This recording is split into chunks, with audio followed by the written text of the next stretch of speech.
Okay, so you've definitely heard the stories, right? You've seen the headlines everywhere. The Great Californian Exodus. It's become this huge national talking point, this massive shift of people just leaving the Golden State.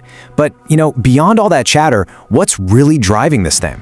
Well, let's dive in because I promise you, the full story is way more complex and honestly, way more fascinating than you probably think. Let's just start with one single really powerful number. Between April 2020 and July 2022, this was the net loss for California from people moving between states. We're talking 750,000 more people moving out than moving in. I mean, that's not a trickle, right? That's a flood. And it immediately makes you ask one really, really big question. So, why? Seriously, what is causing hundreds of thousands of people to just pack up their lives and leave a state that's famous for, sunshine, innovation, that iconic lifestyle? To really get it, we've got to peel back the layers, and we'll start with the one layer that, everybody talks about. And that first layer is, of course, it's the money. It's the story we all think we know. But the sheer scale of the financial pressure, I think it's often really underestimated. This is that big economic push that just gets the ball rolling for so many people. And this is a visual gut punch. Just look at that gap. The median home price in California isn't just like a little higher than the rest of the country, it's often double. We are talking about a fundamental barrier to one of the biggest milestones you can have in life. And this really just captures the emotional reality behind all that data. For generations, owning a home was part of the California dream. But today, for a huge chunk of the population, it's a luxury they simply can't afford. And that forces them to completely reconsider where they can even build a future. Oh, and it doesn't stop with housing, not by a long shot. You have to layer on top of that one of the highest state income tax rates in the entire nation, gas prices that are pretty much always leading the country, and just an overall day-to-day cost of living that squeezes every single dollar from your paycheck. It's like a financial vice, and it just keeps tightening. But, and this is where the story gets really interesting, because if it were just about the cost, this would be a pretty short explainer, right? The reality is, the final decision to leave, that's often sealed by factors that go way beyond the bank account. So here's the crucial point. The money creates the pressure, for sure, but it's the quality of life that really seals the deal.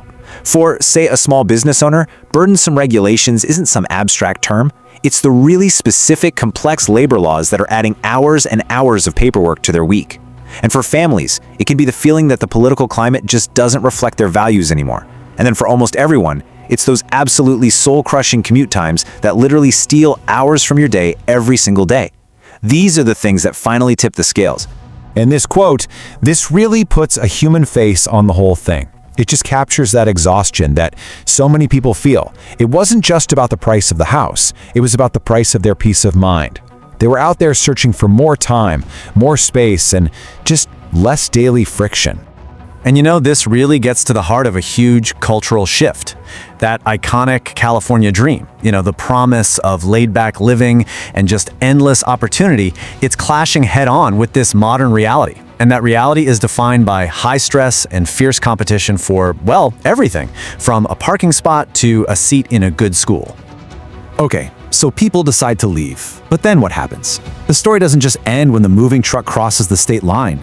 No, this exodus creates aftershocks that ripple all the way across the country, and they affect both the people who move and, of course, the new places they move to. This gives you a really clear, at-a-glance look at the trade-offs people are making. Let's just take a top destination state like Texas, for example. You can see the appeal immediately, right? A complete elimination of state income tax, rent that can be less than half of what they were paying, and a job market that is absolutely white-hot. The math is just compelling, but this huge influx of people also has consequences. It's bringing California-style housing prices and, you guessed it, traffic problems to cities like Austin. And this shows us exactly where all these people are flowing. It's a really concentrated migration to the Sun Belt and neighboring western states. And look, this isn't just a few people moving here and there. This is a demographic wave that is fundamentally altering the economic and political landscapes of these new places. It's turning formerly red or purple suburban districts into brand new political battlegrounds. And we have to remember, behind every single one of these data points, there's a human story. This is about so much more than just finding a cheaper house. It's about a complete and total life reset.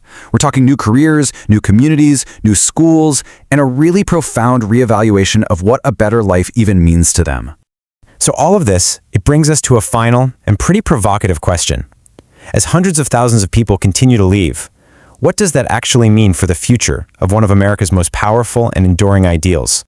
All right, so let's just quickly recap the journey we've been on here. First, there's the push. That's the economic pressure, mostly the insane cost of housing, that forces people to even start looking elsewhere. Second, there's the decision. This is where those declining quality of life factors, the traffic, the stress, the daily grind, come in and seal the deal. And finally, you've got the reset. A brand new life begins in a new state, a life that comes with its own unique set of opportunities, and of course, its own new challenges. And so, this is where we'll end. The California dream was never really about a specific place, was it? It was always about an idea, that promise of opportunity, prosperity, and a good life.